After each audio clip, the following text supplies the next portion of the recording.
Hello everyone, my name is Lowko and welcome back to a professional match of StarCraft 2. Today it's time for a best of 3 series of Protoss versus Zerg, where in game number 1 we find ourselves on the map Jagannatha. Spawning here in the top right hand corner, playing with the red Protoss probes from South Korea, we have PartinG. His opponent, all the way in the opposite corner, playing with the blue Zerg drones from Canada, she goes by the name of Scarlett. Alrighty, so here we go. Scarlett versus PartinG. Now, I've casted quite a few PartinG games recently. I hope no one's getting tired of him just yet. The thing is, he's one of the best Protoss players on the planet. And he's been participating in a bunch of those events that actually released their replay packs. So, while these games are still relevant, I'm going to try and, cast a couple of them. Because I'm personally a big PartinG fan. He likes to play some cheeky games of StarCraft. And actually, speaking of cheeky games... Oh, okay, there's already some clever moves going on. So PartinG is going to have to check into the main base soon to figure out if it's actually a 12 pool. Yeah. Alright, so PartinG has sent this probe across the map right at the very beginning of the game. If I'm not mistaken, it probably returned one set of minerals and then it went straight across to block a standard 16 hatch from going up. However, Scarlett decided to go for a spawning pool, I think at 16 supply, then faked going to the low ground with a drone to grab the expansion, but obviously at that point she didn't have the money for that yet. PartinG then saw the drone moving on over to the third base. However, he's forced to check into the main base that it's not a 12 pool, because obviously that drone could also go across the map and then plant a hatchery down right over here, which is a whole bunch of other problems. And because of that, I mean, PartinG was inside of the main base. Scarlett could then take the natural expansion uncontested. She's forced to, I guess, go for a spawning pool first right here at, I think, 16. That's at least the standard where you go for this sort of opener. Not a huge deal, but definitely not what Zerg players usually want to go for. In the meantime, though, on the other side of the map, standard play. Pylon on the low ground, followed up by a gateway as well as a gas geyser inside of the main base. Then at 20 supply, you take both the Nexus as well as the Cybercore. Pylon, second gas geyser, pylon, and then, from there, you play what kind of tech you want to go for. Guess one big advantage, though, is that these Zerglings have now indeed come across the map. A Zealot was also apparently produced here by the Protoss player. So these Lings wouldn't be able to snatch a couple of worker kills. Just getting one worker kill actually would be fantastic right now for the Zerg player. That would justify this opener pretty much entirely. Now, you know what? I actually don't mind this start. Yeah, seems kind of clever, right? Especially when you know that the Protoss is very fond of going for these kind of cheesy... Or not cheesy, but they're fond of going for like the pylon block right at the very beginning of the game. If they can, they want to delay the expo for as long as possible. I think that this is a very slight advantage for the Protoss player. But, I mean, every kind of tech follow-up is obviously delayed as well, because you don't really want to plant it down right under the Zergling's nose. And if this would have been a Stargate opener, that Stargate would have been delayed quite a bit, right? So any kind of Oracle or Void Ray follow-up would be a little bit later than usual. Instead, though, it's going to be that robotics facility, which is not an opener we see all too often. I mean, the gold standard. What does it say? Choo-choo, mother. That's the clan tag of Clan Dickboy. Thank you very much, PartinG, for that.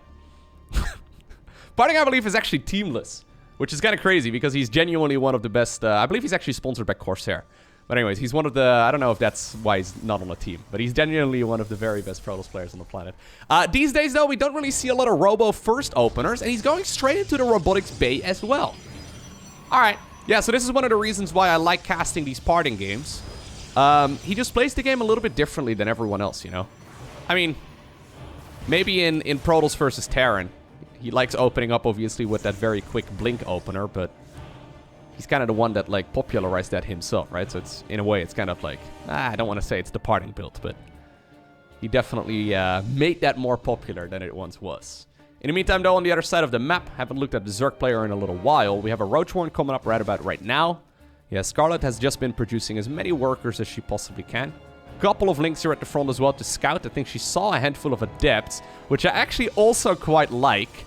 Seeing 3 Adepts at this stage in the game would kind of make me think that it would be like a Glaives opener here from the Protoss.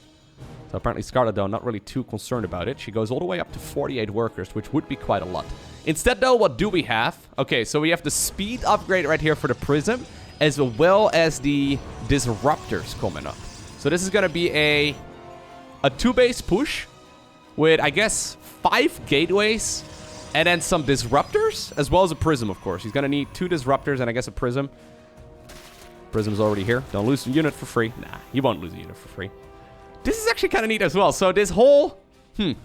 This whole setup over here with the 3 adepts, the prism, and then also that observer here is just to snipe creep tumors. Which is kind of cool. Zerg players obviously don't really rush out a lair in this matchup anymore. So because of that, I mean, we have a lot of links across. So maybe that's going to give the indication, I guess, that it's going to be some sort of 2-base push. But yeah, maybe because of that... she's not going to have any like, overseer scouts or anything along those lines. Instead, it's going to be Scarlett that goes for a push. Hold up. This is very strange. Usually, 3-base Zerg is supposed to be the one that gets pushed by 2-base Protoss. I'm actually not entirely sure if I agree with this aggression, or if I agree with this aggression here. I think I said that right the first time. Yeah, I don't think it makes a whole lot of sense. Colossus is also coming up, and this is now turning out to be a complete 2-base all-in. There's really not that much follow-up that Protoss can go for, unless they deal critical amounts of damage, but just can't close out the game. Colossi, they deal a lot of damage to especially Zerglings, so he's going to be able to use that cliff walking ability right there to just go down the main base and join the main army. Disruptors, though, have already made their way across. Branda has been hit. This is going to have to be a push that I think... I mean, he doesn't necessarily have to win the game, but... we are just minutes away from the main base running out of money, you know what I mean? Like, still a little bit, but this needs to deal some sort of damage. This is a very high micro army, though. Corrosive Bowls are going to be able to pop down at least some of those force fields. Zerglings, though, not being targeted right there by the Colossus. I mean, I feel like this is just being shut down right now by Zerg, isn't it? Oh, good, this disruptor hit right over there, but... I don't know exactly what PartinG was trying there. It's one of those builds... I'll actually talk about it in game number 2. So it's one of those builds that works really well against weaker Zerg players like myself. But these top-of-the-line Zerg players like Scarlett, I mean, they're gonna look at that build. They recognize that something is off. They start, you know, making units at the correct timing and they stop droning. And then all of a sudden, when you get across the map, there's a massive Zerg army and there's just way too much Zerg stuff, right? There's a so-called standard in StarCraft 2. And while, you know, I really love the way that PartinG... Ooh. Pylon up on the high ground here. Well, I love the way that PartinG likes to deviate from the standard. There is a standard for a very good reason. It's because it's the tried and true method of playing StarCraft. Okay. PartinG's going for a cannon rush? Really? Okay. This time around, the drone is going to be able to grab the expo. This is very important, by the way. PartinG wants this drone to... Oh. No, that was bait. PartinG really wants that drone to grab the expo, but obviously if he doesn't harass the worker at all, that would be even more awkward. He's going to start up a couple of pylons over here and locks the Zerg inside of the main base. Immediately, we saw the cancel right there on the drone. Spawning pool comes up as quickly as possible, and drones are going to start working right now on the pylons that are locking this Zerg player in. Now, indeed, this will power any structures on the low ground as well, so indeed, PartinG starts up a gateway, as well as a couple of photon... Oh, actually, no, just one photon cannon and then one pylon over here. Is this just game? I mean, there's no... Like, maybe this pylon will get killed, maybe that one will get killed, but this photon is definitely going to finish, right? Lings are nowhere to be seen. She's not going for the Ravager approach. You can't really afford to pull this many drones if you go for the Ravager approach, because obviously you need to make a couple of gases for that as well. Pylon now is going to finish up over here too. These two pylons will be killed, but that one is in range of the photon, if I'm not mistaken. Meaning that indeed... PartinG gets the cheekiest win, going for the cannon rush. So real quick, right? In the 11 years or so that StarCraft has been around, in the 11 years or so that pro gamers have been, competing in this game, a certain standard has emerged. And while we do see very small deviations from the standard still, you know, appearing from time to time. I mean, for example, when Zerg players figured out, okay, I can delay link speed for a little bit, grab the third base a little bit faster against Terran players, and most of the time that should be safe, right? Like, there's a couple of improvements that are sometimes made, but in general, there's a standard for a good reason. It's because if you play something out of the ordinary and out of the standard in the first couple of minutes of the game, you'll probably just end up losing. And it sounds kind of bad. It sounds kind of rough. Once again, we have the same thing, by the way, here from Scarlett. So she's once again faking the third base. PartinG is going to be forced to go into the main. Overlord right here scouts it as well. PartinG, though, this time around recognizes what's going on. Sends the probe back towards the low ground. Look at these two players playing an actual strategy.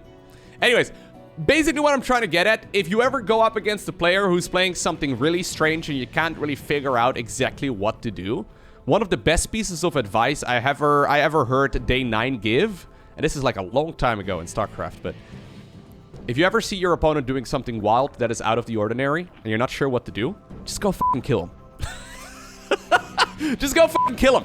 It's usually not a bad idea. Anyhow, I feel like Scarlett executed that wonderfully in game number 1. Game number 2, though, the margin for error there was very small. PartinG going for a bit of a cheeky series so far. I kind of like it. Wonder what he's going to go for here in game number 3. So far, everything's looking normal. Once again, standard low ground expo over here. Standard timing right here on the gases. As well as that second pylon inside of the main base. But mostly need to keep an eye out right here on that cybernetics core when it finishes.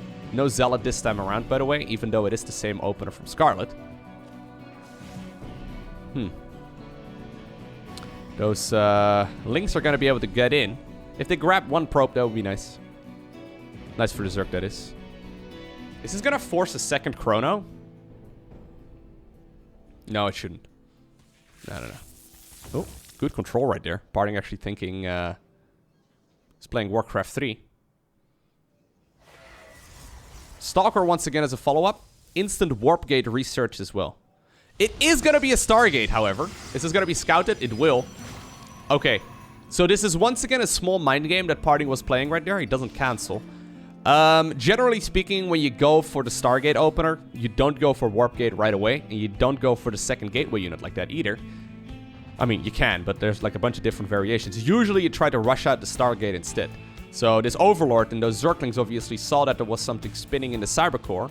And that usually indicates to Zerg players at this level, okay, it's probably not going to be a Stargate opener, because if you want to go for a Stargate opener, you'd rush out the Stargate rather than delay it. But PartinG apparently aiming to go for a bit of an anti-timing, trying once again to outsmart the opponent, but he got scouted right away. Void Ray will be coming up.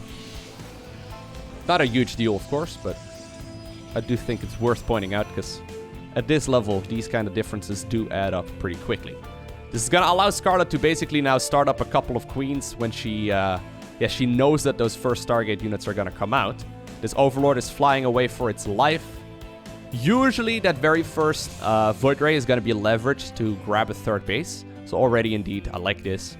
PartinG is sending over that Void Ray that's coming out towards the third base. Wouldn't be surprised at all if we see a probe heading on over in this direction very shortly as well, just to try and grab it. So far, that's not happening, though. Scarlett is scouting around for it right now as well. She wants to know if there's a third base. Instead, okay, hold on. PartinG! What's gotten into you, dude? Fleet Beacon comes up. Second Stargate comes up as well. Is this a Max Specs build? Because I'm pretty sure I saw Max Specs playing this not too long ago. What's more, though, Scarlett at this point knows that something is going on. So how does she respond? Apparently 48 workers, okay. Third base is apparently coming up. Either that, or I mean, at this point, PartinG can do whatever he likes. He could be faking it. I almost feel like that pylon is actually blocking the Nexus. No, I guess not. It's close, though. He's got the money for it. Oh my god. No. Oh, what? The double Tempest opener. Interesting.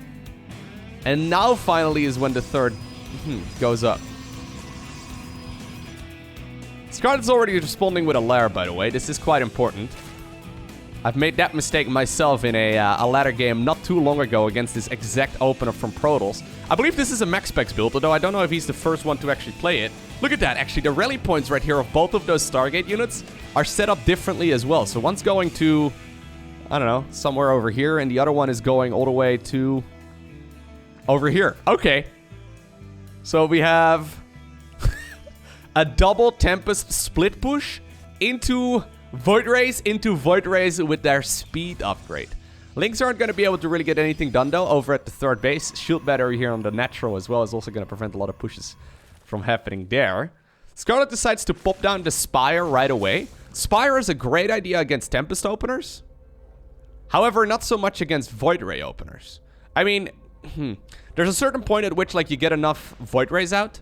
Or, sorry, enough Corruptors out to one-shot the Void Rays. And then you can kind of, like, stutter step them, but I'm not sure if this is... Well, this is kind of funky, isn't it? So we have one of them over in the back of the main and the third, grabbing a couple of kills. So they do one-shot workers, apparently. Void Ray actually coming in as well from a bit of a weird angle.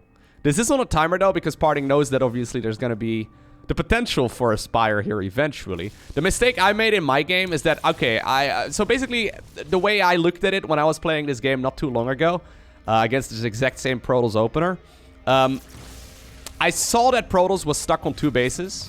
What's this? Hello. Okay. I saw that Protoss was stuck on 2 bases, and then I delayed my lair, because I thought, okay, it's going to be some sort of 2-base push.